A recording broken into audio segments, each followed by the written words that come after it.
Early morning 6:30 అయింది. ఇలా hotel lobby పైకి వచ్చి ఉన్న టాప్ ఆఫ్ ది లాబీకి వచ్చి మన దానికి ఉంది. సో పైకి టాప్ ఫ్లోర్కి వచ్చి చూస్తే మీరు ఎదురుగా మౌంటైన్స్ చూసారా?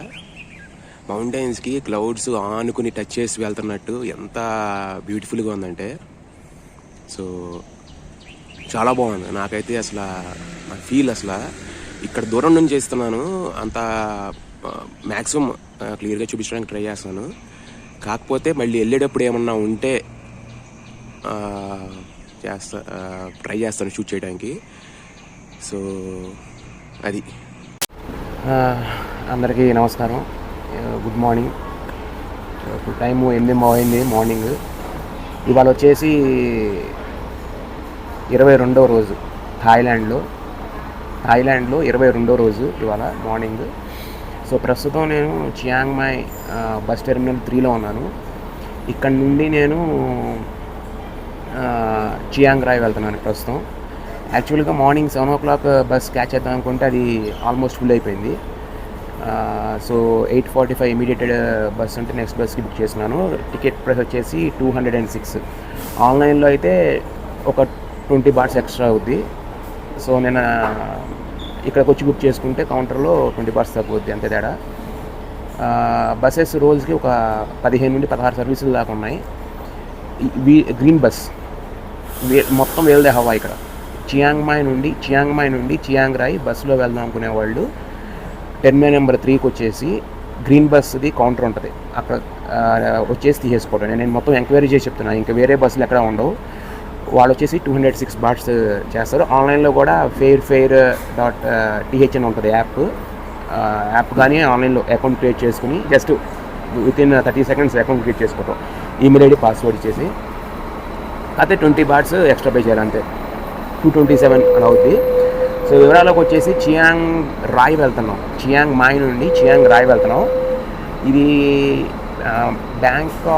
బ్యాంకాక్ థాయిలాండ్కి నార్దర్న్ మోస్ట్ ఏరియాలో, నార్త్ బాగా ఎక్స్ట్రీమ్ నార్త్లో ఇక చాలా పెద్ద ఊరు ఇది చియాంగ్ రాయ్. అక్కడ కొన్ని అట్రాక్షన్స్ ఉన్నాయి. వైట్ టెంపుల్ అని చాలా ఫేమస్, అలాగే బ్లూ టెంపుల్ అని, రెడ్ టెంపుల్ అని, ఇవన్నీ ఉన్నాయి. ఈ అట్రాక్షన్స్ కవర్ చేయడానికి జస్ట్ 1 dayనే. ఇవాళ ఆఫ్టర్నూన్ 12:30కి అక్కడికి రీచ్ అవుతాం. సో 1 o'clock నేను హోటల్ కూడా 1 night అక్కడ స్టే చేస్తాను. సో హోటల్ బుకింగ్ కూడా అయిపోయింది. సో ఈ 3 attractions, white temple, blue temple and red temple కూడా ఏదో ఉందంట. ఈ కలర్లు ఏంటో చూద్దాం. మెయిన్గా ఏంటంటే బాగా టూరిస్టిక్ స్పాట్ వైట్ టెంపుల్, చాలా బాగా ఉంటుంది. ఆ కన్స్ట్రక్షన్ ఆర్కిటెక్చర్గా చాలా బాగుంటుందని విన్నాను. నేను జస్ట్ ఒక పిక్చర్స్ కూడా చూశాను. సో అది కాకుండా ఒక ఫేమస్ కేవ్ ఉంది, అది చాలామందికి తెలుసు. చాలా ఓల్డ్ ఫేమస్ అయ్యింది. అసలు అంటే మామూలు అంత ఓల్డ్ ఫేమస్ అవ్వాల్సిన కేవ్ కాదు, కాబట్టి దానికి కొంచెం సిగ్నిఫికెన్స్ ఉండటం వల్ల అయ్యింది. టైంని బట్టి అది కూడా విజిట్ చేస్తాం. అదేంటంటే చియాంగ్ రాయ్ మెయిన్ సిటీ నుండి 1 hour ముందుకు వెళ్ళాలి, ఆల్మోస్ట్ లైక్ బర్మా బార్డర్కి. సో ఇక్కడ నుండి గ్రీన్ బస్ వాళ్ళు ఎవ్రీ అవర్కి సాయంత్రం 6 o'clock వరకు, మార్నింగ్ 7 నుండి ఈవినింగ్ 6 o'clock వరకు బస్సులు ప్రొవైడ్ చేస్తున్నారు. అటు నుండి కూడా అంతే సేమ్.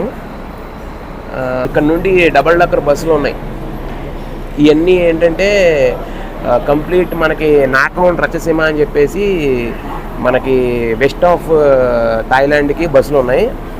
ఒక్కొక్క కంపెనీ ఒక్కొక్క రేట్ చెప్తున్నాడు. ఒక కంపెనీ కనుక్కుంటే 896 అని చెప్పాడు బాట్లు.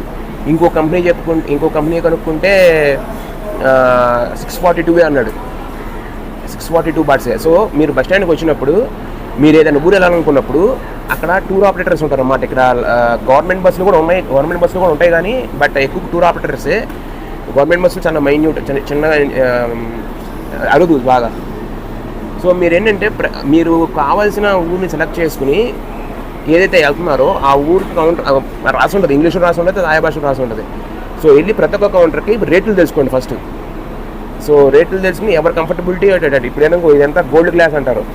ఇది నా ఎదురుగా బస్సు చియాంగ్ మాయ్ నుండి నాకౌన్ రచ్చసీమ అనే ఊరికి వెళ్తుంది. ఇదేంటంటే సౌత్ వెస్ట్ ఆఫ్ థాయిలాండ్కి ఉంటుంది. సో మన దానిలో అది కూడా ఉంది. నాకౌన్ రచ్చసీమలో ఒక హిస్టారికల్ పార్క్ ఉంది. సో నెక్స్ట్ వెళ్తాం అక్కడికి మనం. సో మన బస్ మళ్ళీ ఇక్కడికి వచ్చి వెళ్ళాల్సిన అవసరమైనా రావచ్చు, చెప్పలేరు. ఎందుకంటే నేనేమనుకుంటానంటే డైరెక్ట్గా చియాంగ్ రాయ్ నుండే బస్సులు ఉంటే, కనెక్టివిటీ మంచి బస్సులు ఉంటే అక్కడికే వెళ్ళిపోవచ్చు. మళ్ళీ చియాంగ్ మాయ్ వచ్చేసి చాలా బాగుంది. పొద్దున్నే లేవగానే హోటల్ టాప్కి వెళ్ళి ఒకసారి ఊరిని వ్యూ ఏమన్నా చూద్దాం, క్లైమేట్ బాగుందని చెప్తే కొండలు తాగుతూ క్లౌడ్స్ వెళ్ళటం, ఆ మేఘాలు వెళ్ళటం చాలా బాగుంది ఫీలు. క్లైమేట్ కూడా చల్లగా ఉండటం వల్ల నాకు ఏంటంటే ఒక్కసారి విజయవాడలో గుర్తొచ్చింది మాట. చల్లగా వర్షం పడినప్పుడు ఆ ఈస్టర్న్ ఘాట్స్ ఒక బ్యూటీనెస్. అఫ్కోర్స్ సిటీలో వెళ్తా ఉంటే ఎలా అనిపించిందంటే, మనకి తిరుపతిలో బస్ స్టాండ్ నుండి అలిపిరి వెళ్ళే రూట్లో మనకి ఏదో కొండల దగ్గరికి వెళ్ళిపోతున్నట్టు ఫీలింగ్ ఉంటుంది కదా, చూసారా? ఆ సేమ్ అలాగే ఉంది. మనకి ఎదురుగా కొండ కనపడుతూ ఉంటుంది, కింద రోడ్ ఇలా వెళ్తూ ఉంటుంది దానికి దగ్గరికి. సో అలా ఇంకా చెప్పాలంటే చాలా బాగుంది అనిపించింది ఫీల్. అదొకటి బాగుంది. యాక్చువల్గా ఏంటంటే చియాంగ్ మాయ్ ఇంకో నచ్చిన విషయం ఏంటంటే, ఇక్కడ కాస్ట్ ఆఫ్ లివింగ్ ఎక్స్పెన్సెస్ చాలా తక్కువ. ఈవెన్ హోటల్లో చాలా తక్కువ దొరికినాయి, చాలా తక్కువ. When compare to other cities in మొత్తం థాయిలాండ్లో బెస్ట్ ఎమ్యూనిటీస్, బెస్ట్ ఫెసిలిటీస్, తక్కువ రేటుకి మంచి హోటల్స్ దొరుకుతాయి ఇక్కడ. అది డిపెండ్ అపాన్ మన చాయిస్ బట్టి సూట్ చేసుకుంటాం. చాలా బాగుంది. పీపుల్ కూడా చాలా ఫ్రెండ్లీగా ఉన్నారు. అంటే థాయిలాండ్లోనే బాగా ఫ్రెండ్లీగా ఉంటారు, ఇక్కడ ఇంకా బాగున్నారు. ఎక్కడ నాకు ఇంతవరకు కంప్లైంట్ లేదు ఎవరి మీద. అంటే కంప్లైంట్స్ ఏముంటే మనకి టూరిస్టులు మనం వచ్చామా, మనం చూసుకున్నాం, వెళ్ళిపోయామా. సో చాలా బాగుంది. ఫుడ్ విషయం, నెక్స్ట్ ఫుడ్ విషయం వచ్చేసి చాలా తక్కువ ఉంది. ఫర్ ఎగ్జాంపుల్ నేను ఒక Thai basil chicken fried rice one of my favourite. So అది బయట చూసుకుంటే, సౌత్లో చూసుకుంటే 90 నుండి 100, 120 ఉంటుంది. బ్యాంకాక్లో 100 స్టార్టింగే, 100, 110 నుండి 150, 200 వెళ్ళిపోతూ ఉంటుంది. ఇక్కడ వచ్చేసి ఎంత తెలుసా, 50 to 75. సో దాన్ని బట్టి అర్థం చేసుకోవచ్చు ఇక్కడ ఫుడ్ ఫుడ్ తక్కువగా ఉంది, మంచి క్వాలిటీ ఫుడ్ను రేట్లు తక్కువగా ఉన్నాయి, అన్ని రేట్లు తక్కువగా ఉన్నాయి. ఒకటి ఏంటంటే ట్రాన్స్పోర్ట్ లేదు, ట్రాన్స్పోర్ట్ పెట్టారు కానీ అదంత సక్సెస్ కాలేదు. సో ఇక్కడ వచ్చేసి టెంపుల్స్ ఉన్నాయి, 2-3 టెంపుల్స్. ఈ బస్ స్టాండ్ ఆపోజిట్లోనే గణేష టెంపుల్ అని ఉంది, బట్ మనం విజిట్ చేయలేదు. ఇక్కడికి వచ్చి మనం థాయిలాండ్ వచ్చింది బౌద్ధ క్షేత్రాలు. అఫ్కోర్స్ నెక్స్ట్ ఉంటాయి, మన హిందూ టెంపుల్స్ ఉంటాయి, వస్తాయి, లేకపోతే ఎలా. సో ఇక్కడ కూడా అంటే మనయే ఇక్కడ టెంపుల్స్ చెప్పాం కదా, మొన్న హిస్టారికల్ పార్క్లో ఉంది. హిందూ టెంపుల్నే బుద్ధిస్ట్ టెంపుల్గా మార్చారు. ఇవన్నీ మనయే టెంపుల్స్ యాక్చువల్గా చెప్పాలంటే. సో రెస్టారెంట్స్ లేదు, నాకు థాయ్ ఫుడ్ పడదంటే ఇండియన్ రెస్టారెంట్స్ ఉన్నాయి, ఒక 15 దాకా ఉన్నాయి రెస్టారెంట్స్. అంటే నార్త్ సౌత్ అన్ని మిక్స్డ్ కొట్టి. సో దానికి ప్రాబ్లం లేదు. బేసిక్గా ఎక్కువ ఫారినర్స్ కనపడతారు, ఎందుకంటే మీకు సిటీ నార్త్ ఇన్ సైడ్ మౌంటైన్స్లో ఉండటం వల్ల ఈ సిటీ చుట్టూతో మౌంటైన్స్ చాలా కూల్గా ఉంది. వేరే ప్లేసెస్ మీద పోల్చుకుంటే చాలా కూల్గా ఉంది. మేబీ అదొక రీజన్ అయ్యి ఉండొచ్చు, ఎక్కువ ఫారినర్స్ వచ్చి ఇక్కడ స్టే చేయడానికి ఎక్కువ రోజులు ఉండిపోతారు. నా సజెషన్ అయితే నాకు 2 days సరిపోలేదు. ఇంకేంటంటే ఇక్కడ నేను మ్యాక్సిమం హిస్టారికల్ స్పాట్స్ కానీ ఆ టెంపుల్స్ కానీ బాగా ప్రాముఖ్యత కలిగిన దేవాలయాలు, బౌద్ధ క్షేత్రాలు అన్నీ చూపించడానికి ప్రయత్నించాను. మిస్ అవ్వచ్చు. నేను చెప్పే కదా, ఒక 100 గుళ్ళు ఉంటే 100 గుళ్ళు చేయలేము మనం. మన ఇండియాలో కూడా బాగా ఫేమస్ అయిన గుళ్ళే కదా మనం బాగా వాటి గురించి మాట్లాడుకోవడం కానీ చేయడం కానీ చేస్తాం. సో ఇక్కడ కూడా ఏంటంటే నేను వాటిలో కూడా ఒక టెంపుల్ స్కిప్ చేసాను, ఎందుకంటే టూ మచ్ ఎక్కువ వెళ్ళిపోతుంది, రిపిటేషన్ ఉంటుందని చెప్పేసి. సో నెక్స్ట్ వచ్చేసి టెంపుల్స్ తగ్గించేసి హిస్టారికల్ పార్క్సే 1-2 కవర్ చేస్తాను. ఇంకా మెయిన్ మన టూర్లో ఏంటంటే ఇప్పుడు జర్నీ ఉంటుంది, బాగా స్పీడ్గా ఉంటుంది. ఇక్కడ నుండి టైం లేదు కాబట్టి, ఎందుకంటే ఇంకా మనం బ్యాంకాక్లో ఒక మెయిన్ టెంపుల్ వ్యాట్ అరుణ్ అని చెప్పేసి సిటీలో ఉంటుంది. చాలా అసలు బ్యాంకాక్ అని మనం కొడితే ఆ సింబల్ వస్తుంది. ఆ టెంపుల్ యొక్క పగోడా ఉంటుంది కదా, ఆ టెంపుల్ యొక్క పగోడా సింబలే బ్యాంకాక్ సిటీకి ఫస్ట్. అసలు బ్యాంకాక్ అనే సిటీకి కొట్టంగానే అది చూపిస్తారు ఫస్ట్ మీకు లైట్లు వేసి బాగా. సో అది మెయిన్ టెంపుల్. అది మనకి సమయభావం తక్కువ ఉండటం వల్ల తగ్గింది. ఇది ఇప్పుడు చినుకులు పడుతుంది, ఇంకా 20 నిమిషాల్లో బస్సు ఉంది. సో చాలా బాగుంది ప్లేస్. ఇక్కడ టూరిస్ట్ చాలామంది వచ్చేసి ఇప్పుడు మనకంటే 1 month ఇస్తారు. అంటే మనం ఎక్కువ రోజులు ఉండాలంటే ఉండొచ్చు, మనకి వీసాలకి ఇప్పుడు నేను ఏంటంటే వీసా టైం తక్కువ ఉండటం వల్ల నేను అన్ని స్పేసెస్, ఎందుకంటే నాకు తెలిసి ఇండియన్ యూట్యూబర్స్ ఆర్ తెలుగు యూట్యూబర్లో ఇన్ని రోజులు ఆల్మోస్ట్ 1 నెల రోజుల పాటు కవర్ చేస్తున్నామంటే ఎవడు చేయగల అంత ఎక్స్ట్రీమ్ లెవెల్కి ఎవడో వెళ్ళడు. నాకు తెలిసి మ్యాక్సిమం 2 వీక్స్ పగలు తీస్తే. నేను మాత్రం ఎక్స్ట్రీమ్ లెవెల్కి వెళ్ళి ఇన్ని స్పాట్స్ ఎవడో ఆ ఛాలెంజ్ ఇంతవరకు ఎవడో చూపిస్తాం మీకు. అది ఛాలెంజ్ అంటే ఛాలెంజే. ఇన్ని హిస్టారికల్ ప్లేసెస్, ఇన్ని టెంపుల్స్, ఇన్ని పగోడాస్ నాకు తెలిసి తెలుగు యూట్యూబ్లో, ఇండియన్ యూట్యూబ్ ఆర్ ఇండియన్ యూట్యూబ్లో, అది నెక్స్ట్ అయితే తెలుగు, మన తెలుగు వాళ్ళం కాబట్టి తెలుగు యూట్యూబ్లో ఎవడు చూపించబోడని నేను చెప్పను. ఏమో ఇది చూసిన తర్వాత ఇన్స్పైర్ అయ్యి మనం ఏంటంటే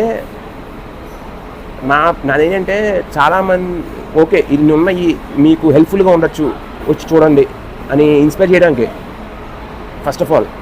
సో నేను ఇలా వెళ్ళి ఒక ప్లేస్కి వెళ్ళి నా పర్సనల్ ఇంట్రెస్ట్ ఇవన్నీ ఒకళ్ళు నచ్చకపోవచ్చు.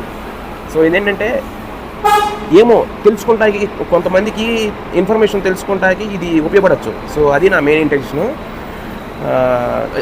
నేనేదో గొప్ప చేశాను చెప్పట్లా.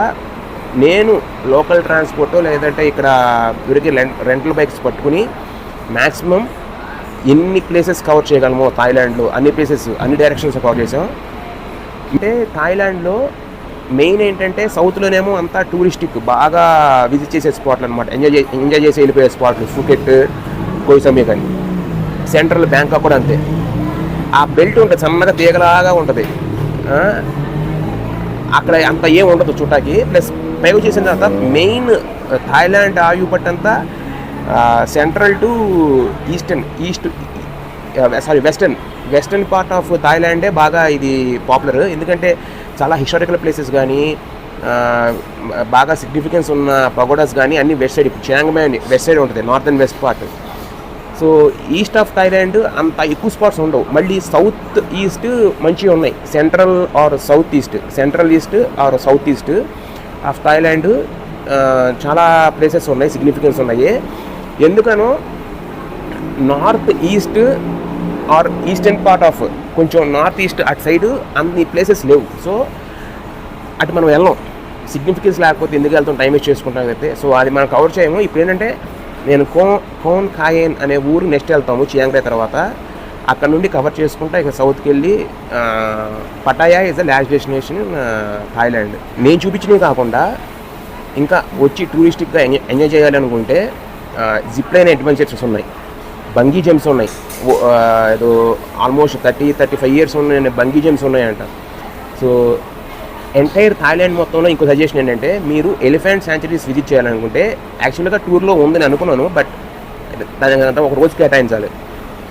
సో మీరు ఎలిఫెంట్ రైడింగ్ కాకుండా ఎలిఫెంట్స్తో అయ్యంటే వైల్డ్ ఎలిఫెంట్స్ కాదు, మామూలుగా ఇక్కడ శాంచురీస్ ఉంటాయి అనమాట. ఎంటైర్ థాయిలాండ్లో మీరు ఎలిఫెంట్ శాంచురీస్ విజిట్ చేయాలనుకుంటే the best place is Chiang Mai. అది మాత్రం చెప్పగలను. మీరు ఎంటైర్ థాయిలాండ్లో చాలా చోట్ల ఉంటాయి. మీకు ఫుకెట్లో ఉంటుంది, అటు సైడ్ సౌత్లో ఉంటుంది, ఎక్కడ ఉంటుంది, ఎక్కడ వెళ్ళొద్దు. ఎలిఫెంట్ శాంచురీస్ అంటే గంటాపదంగా చెప్పగలను నేను. The best place is Chiang Mai అనమాట, ఎలిఫెంట్ శాంచురీస్. ఎందుకంటే ఒక 20 ఉంటాయి, 15 నుండి 20 ఉంటాయి తక్కువ. ఇక్కడ ఏంటంటే చల్లగా ఉంటాము. ప్లస్ ఇవన్నీ చియాంగ్ మాయ్ అంటే ఏంటి, ఎలిఫెంట్స్కి ప్లేసెస్ అనమాట. ఇవన్నీ చియాంగ్ అన్న కానీ ఇది ఎలిఫెంట్స్ యొక్క సిటీ అనుకుంటా. ఇది ఎక్కువ ఎలిఫెంట్స్ ఇక్కడే ఉంటాయి, ఎక్కువ ఫారెస్ట్ ఎక్కువ ఉండటం వల్ల అది మీకు అట్ అయిపోయిందంటే ఫ్లాట్ ప్లెయిన్స్. సో అక్కడ మీ ఎలిఫెంట్స్ ఉండవు. The best elephant sanctuaries in Thailand ఇక్కడే ఉంటాయి.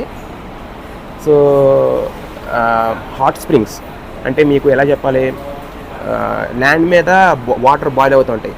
మీకు ఎల్లోస్టోన్, యూఎస్లో ఎల్లోస్టోన్, అలాగే చైనాలో ఒక ప్లేస్ ఉంది ఇలాగే.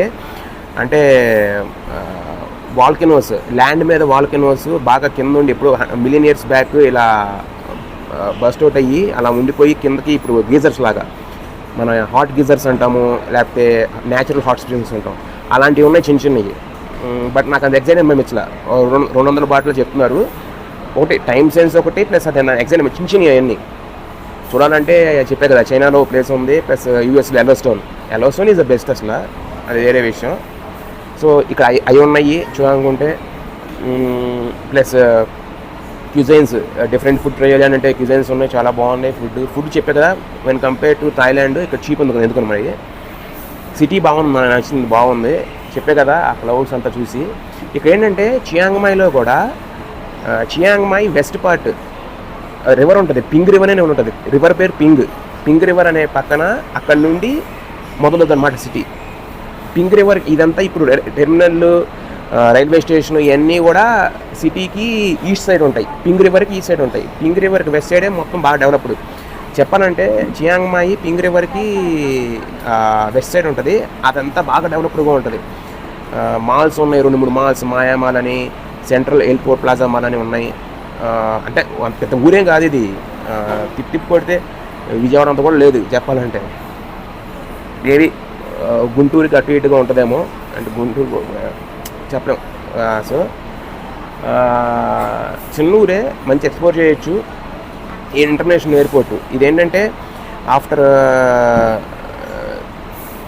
Suvarnabhumi, Bangkok Suvarnabhumi, Don Mueang, Phuket తర్వాత బిజియెస్ట్ ఎయిర్పోర్ట్ అంటే ఇది.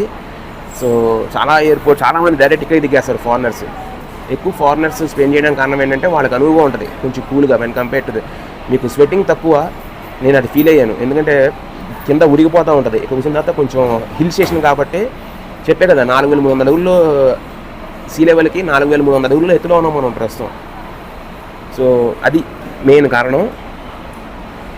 ఐ సజెస్ట్ ఒక 2-3 డేస్ స్పెండ్ చేయొచ్చు మంచిగా. చెప్పాం కదా హాట్ స్ప్రింగ్స్ ఉన్నాయి. ఇక్కడ నుండి పై అనే ఊరు ఉంది, అక్కడ హాట్ స్ప్రింగ్స్ అని. అది ఇంకా ఎక్స్ట్రీమ్ నార్త్ వెళ్తే బర్మానే, అక్కడ నుండి గంటకి బర్మానే. సో మనకి హాట్ స్ప్రింగ్స్ చూడడానికి నాకంత ఇంట్రెస్ట్ లేదు. ఫస్ట్ ఆఫ్ ఆల్ ఏంటంటే చూపిస్తే ఫేమస్సే చూపించాలి. సో అది ఫస్ట్ ఏంటంటే నేను చియాంగ్మాయ్ నుండి చియాంగ్ రాయ్ వెళ్తున్నాను. సో అక్కడికి వెళ్ళి మళ్ళీ కంటిన్యూ చేస్తాను. సో టైం కూడా అయిపోయింది, నా బస్సు వచ్చి ఉంటుంది. ఇక on to en route to Chiang Rai. So ఇక్కడితో కంప్లీట్ చేస్తున్నాను ఈ వాగు. సో ఇవాళ వచ్చేసి 22nd డే. సో ఇంకా 7 days నేను అనుకున్నాను హాట్గా. ఈ 7 daysలో మళ్ళీ బ్యాంకాక్లో 1 or 2 days స్పెండ్ చేయాలి. పటాయాకి 3 రోజులు పెట్టుకున్నాను. పటాయాలో ఫేమస్ పటాయా టైగర్ పార్క్ ఉంది. సో అది కవర్ చేయాలి, అంటే 1 రోజు వేసిపోద్ది. సో వస్తాయి అన్నీ వస్తాయి. అది ఇప్పుడే బస్సులో కూడా అయ్యాను, పెట్టేసాడు ఆల్రెడీ. సో ఇది బస్సు ఇంటీరియర్. సో ఇలా ఉన్నాయి, చాలా బాగుంది. మనకి పైన లగేజ్ ర్యాక్స్ కూడా ఇచ్చాడు. Of course AC bus. So AC bus అన్నీ బాగున్నాయి. Push back. నేను ఫస్ట్ టైము ఒక వాటర్ బాటిల్ ఇచ్చాడు. ఇదిగోండి వీడి స్పాన్సరింగ్ ఇది కూడా. గ్రీన్ బస్ thailand.com అంట. ఒక ఎంత ml ఇది, 400 ml అనుకుంటా. చూడండి 400 నెట్ కంటెంట్. ఇది ఈ వాటర్ బాటిల్ ఇచ్చాడు.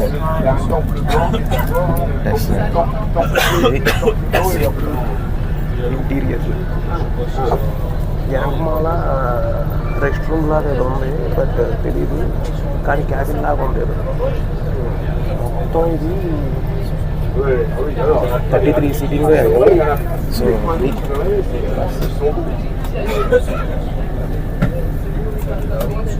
Green bus okay.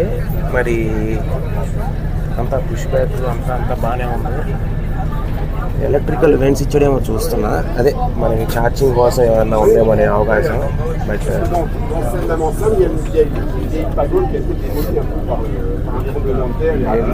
లేదు, ఎలక్ట్రికల్ ఏం లేదు. సో అది బస్సు. వాటర్ బాటిలే కాదు, ఇలా వైప్స్ కూడా ఇచ్చాడు. ఫేస్ టిష్యూస్ జస్ట్ వైప్ చేసుకుంటాకి. బాగుంది సర్వీస్ యాక్చువల్గా. వీడిదే హవా మొత్తం. చియాంగ్మాయ్ నుండి చియాంగ్ రాయ్ వెళ్ళాలంటే ఈడే. అంటే అంత తోపని చెప్పట్లేదు, చూడండి అంత మురిగిగానే ఉంది. కానీ ఇక టూరిస్ట్ కానీ ప్యాసింజర్స్కి ఇంకో అవకాశం లేదు. ఇంకో మంచి విషయం ఏంటంటే వీడు లగేజ్ బ్యాగ్ ఇచ్చారు. సో లగేజ్ మన కాళ్ళ దగ్గర పెట్టకుండా చాలా అరుదనమాట. బ్యాంకాక్లో థాయిలాండ్లో మనకి బస్సులు ఇలా ఉంటాం, లగేజ్ బ్యాగ్స్ ఉంటాయి. అది ఇంకా ఇది 5 minutes తీస్తాడంట. సో అది ఇదంతా పుష్ బ్యాక్, ఇదంతా చూడండి, ఇదంతా మురికిగా ఉన్నా తప్పదు. ఇంకా అంత తోపని చెప్పట్లేదు. కానీ దీనికంటే నీట్గా ఉండే బస్సు ఎక్కాను. కానీ ఇక ఇది ఆప్షన్ లేదు. ఇక గ్రీన్ బస్ మనకి